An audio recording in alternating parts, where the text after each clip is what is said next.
everybody, and welcome back to my channel. It's Joni Young here, and today I'm going to show you step by step how to paint this pretty winter landscape.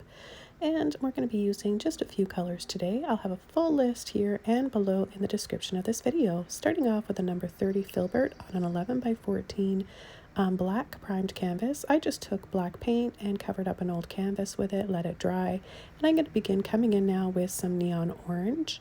I'll be using a little bit of water on my brush and picking up a little bit of titanium white after I apply just a little bit of this onto the black canvas, just a little bit there. It doesn't show up too much yet, but just wait until we add a little bit of that titanium white.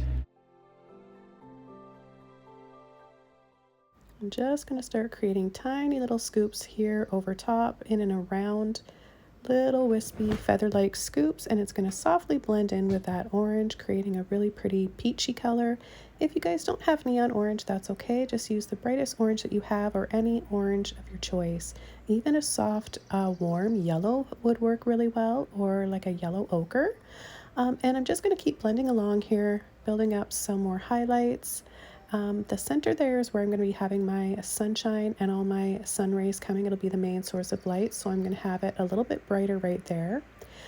After I do this, I'm going to add a little bit to the bottom for some water. So every color that I add up in the sky, I'm going to be adding that down below as well. And you can see the shape of the clouds and the sky I'm going with here. I'm adding it up on either side, the left, so it kind of goes in a large scoop, a bunch of little scoops inside of a large scoop. And then I'm going to pull and flick up in both directions, back and forth, and then up on an angle on left and right side. Again, I'm going to be going below with all those same colors I'm using here. I'm going to come in next with my beautiful violet, quinacridone violet, magenta, rose, any kind of purpley red color will work for this. And I'm going to start to apply it first on the black part of the canvas on the outer sides, and then I'm going to go slightly over and blend it in a little bit to that peach color with white. So this is going to help me create all those soft tones, more pastel shades, and we're just going to get a bunch of different shades and tones and variations of all of these colors so that everything really flows nicely together and it softly goes from dark to light. And it's easier on the eyes if you do this in a painting instead of just having full on strength of each color. It's nice to use a bit of white to gently ease into those colors and have all those soft pastel tones light to dark, if that makes sense. So I'm going to just come in and brush side to side, sweeping my brush along sweeping strokes and then little ones along the edge. Now the sides of the water are going to be darker. The next color I'm going to come in with is a little bit of my phthalo blue. After I add a little bit more white to my rose here, I'm going to make this sort of bubblegum or cotton candy pink color here that I love so much. And all of these colors I'm using today are from different brands, so I don't know if you guys are curious about that. I'm pretty sure you are, actually, because I think I get a lot of questions from you guys regarding the brands of paints that I use. So the neon orange is by Holbein, the titanium white is Acrylic Basics, the phthalo blue is Winsor Newton, and the rose is Grumbacher. So there's a lot of different brands that I use. I'm not super picky with the brands of paints that I use. I like to use a level 2 or 3 with my neon. The neon paints are the only ones that I are really picky with, and I only use Holbein.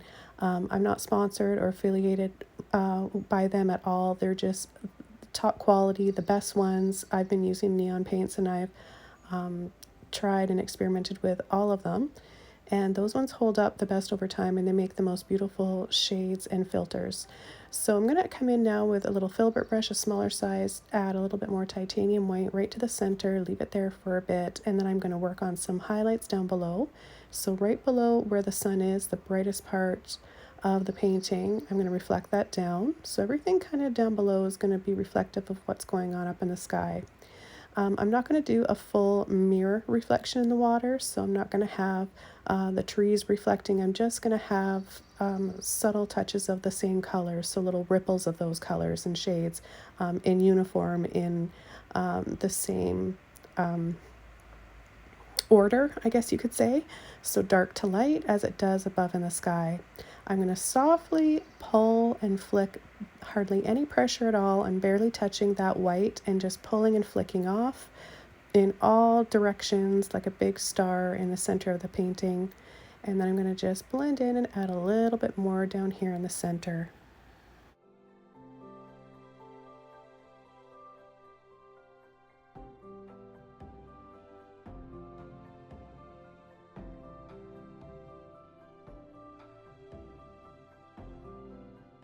All right, I've got another Filbert brush here. This one's, I think it's a number 30. Doesn't matter, you can use any Filbert or flat brush that you want for this. It's just, I'm adding a little bit of phthalo blue for the horizon, and then I'm going, so just a skinny line. I'm not going to go straight through and across the whole canvas with that blue. I'm going to just go part way and stop sort of in the middle where that sun is going to be lined up with the water. And then I'm going to just softly pull and flick. A little bit of water in my brush will help, helps me do this so it gets that transparency effect. And I want you guys to notice I'm not pulling straight up when I add those trees. It's kind of what I call an instant forest back there when I do that press, pull, and flick. I normally go straight up and down, or straight up, I should say, but I'm adding a little curve, a little sweepy swoop to the direction. I want this to feel really, really dramatic, whimsical. I want to get a sort of a round portal type of feeling, and I'm going to create that by adding the trees. So instead of a door or a circle, I'm going to create that feeling with the shape my trees go in and the direction they go in. I'm going to also add the blue on either side of the canvas. I'm going to create a really pretty light blue now by mixing titanium white with that phthalo blue, and I'm going to make it lighter and lighter as we get closer to the sun. So darker to the outer edges and lighter towards the center of the painting. This helps to draw our eyes in and create more of a focal point. Now after I do this, I'm going to be adding some of this light blue in the water as well, and then I'm going to be coming in with my trees. So my trees are going to be smaller in the closer to the sun. That is going to help to create that perspective, make it look like they're farther away, and they're also going to be the lightest. So I'll be adding more white to a little bit of blue ratio, so like 80 white, 20% blue. As we get further out towards the sides of the canvas, the trees are going to get taller and darker. So I'm going to just gradiate my paint. I'm going to go from light blue to full phthalo blue. Then from the phthalo blue, I'm going to start adding a little bit of my violet. And I'm going to make a really deep, dark purple color for the trees on the outer edges. I'll be coming in with a little bit of a highlight. After that paint kind of sets into the canvas and starts to dry, I'll add little touches of this light blue to the clouds. And I've got tons of tutorials on how to paint trees, but you guys are going to learn a lot just by watching me paint all of these trees. It's not going to be sped up. This is in real time. And my preferred choice of brush to paint these trees are Filberts. You can use any size brush that you want. Keep in mind, for larger trees, it's going to be a lot easier to use a larger brush. For your smaller trees, of course, if you're just a beginner, I would recommend using a smaller Filbert brush. Fan brushes can be very difficult for painting trees unless you have a really, really good one, depending on the bristles you're using. I haven't been able to find a good fan brush in a long time, and I feel like I have more control with a Filbert for painting my trees. This is just personal preference, and I feel like the trees have a little bit more uniform to them. I have more control over making them a little bit messy if I want to, but with a fan brush I feel like it's a lot more challenging. So if you're a beginner painter, I really wouldn't recommend starting out with a fan brush. Try a Filbert brush, it'll be a lot easier. I've got a few tutorials on my top brushes, how to use them, tips and tricks for blending and using brushes, and all the ways you can paint trees. So I'll have a link down below for that as well, but I'm going to start coming in with my trees now. Basically, I'm just pulling my tree trunk in that arch shape, and then I'm going to just tap really lightly for the top to make those little baby branches. Then I'm going to start pushing a little bit harder side to side, not dragging my brush. I'm going to pick it up and lift it and then tap. I'm only tapping with my brush. I'm not pulling or blending anything. That's going to help to create those branches and foliage.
All right, so we've painted all those trees. Hopefully you guys have learned a lot by watching the gradation of colors and the technique.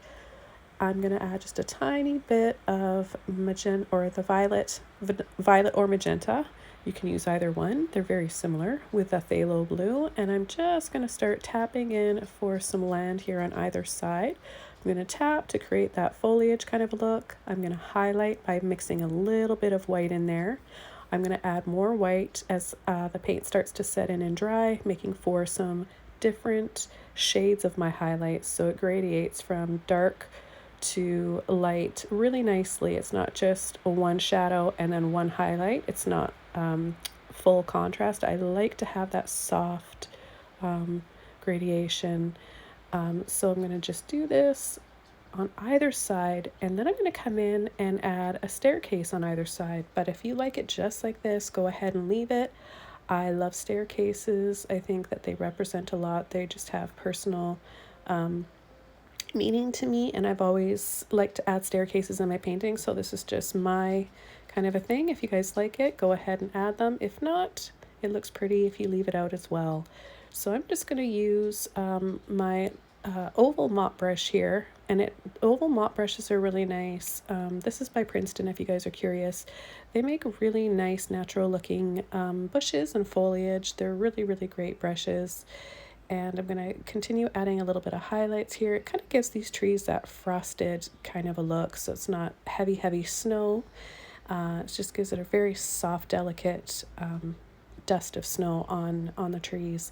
I want you guys to know that if you don't have all these colors I'm using today, as long as you're using the same format and sort of instructions and order that I'm using here, you can do this painting in black and white, you can do it in pink and white, you can do it in turquoise and white. If you want to get that really dark first layer, make sure you have your canvas black to begin with. I know you guys are going to ask me, because I get this all the time, you're going to ask me if you can do this on a white canvas. Yes, you can. It's just going to be a little bit more work and paint to get the contrast. You're going to want to add a lot more paint to the background to be able to get this gradation and vignette kind of a look. So I really like using black canvases when I want to create a lot of dramatic lighting effect and mood in my paintings. But yeah, you can do this on a white canvas. And I encourage you guys to share your versions from my painting tutorials on our Facebook group. If you haven't joined, I'll leave a link below for that. It's free. If you want early access, extra content, monthly giveaways, I have polls on there. I'll leave a link for my Patreon where you can join for as little as $5 a month. It really, really helps to fund my videos and all the work that I put into my painting tutorials for you guys. I do a heck of a lot. I post quite frequently and regularly on Patreon. I value my patrons very, very much. So if you like my YouTube channel, I think you'll really, really love my Patreon. So I'll leave a link down there below for that. And I'm just going to add a little bit more to this painting. My staircases, I've got tons of tutorials on staircases in my fantasy playlist and my playlist acrylic painting for beginners. I like to just keep it really simple and add a little highlight on each step. I'm going to add another little row of trees in here. I just decided to give this a little bit more perspective and use a little bit more white back here, but it's tinted, right? Just with a tiny bit of blue. I'm going to finish this painting off by adding a railing on either side of my staircases. When the trees are all dry, I left that part out because my hairdryer is super loud, of course, so I skipped that, but I want to make sure my painting is totally dry before I begin adding my sun rays. So the sun rays, I'm just using a little bit of water with my titanium white, and I'm going to begin in the center, and I'm going to pull in all directions again like I did in the beginning. They're just going to be a little bit more prominent this time and show up a little bit more. But the trick with sun rays and light rays is to make sure that they're transparent. So you're definitely going to be using more water than paint. That being said, if it's dripping, you've definitely got too much water on your brush, but you'll see the ratio. You'll see how I blend it here on my palette. I'm going to add my sun rays down on the bottom as well. I thought it would look really, really pretty to have it kind of like a starburst effect and just shining from the center of those trees. So I hope you guys enjoy watching the rest of this video. There's lots left. I've been working really hard. My voice is getting a little bit dry right now, so it's pretty repetitive. I've just explained everything I'm doing. If I've left anything out and there's something you don't understand or I haven't explained, leave a comment below. I'm happy to answer your questions. Of course, you can connect with me a lot quicker over on Patreon. But I want to thank you guys so much for all of your support and love and your comments. I love seeing all your paintings. Have a wonderful day. Try to stay positive, motivated, and creative. I'll see you soon in another video. Bye.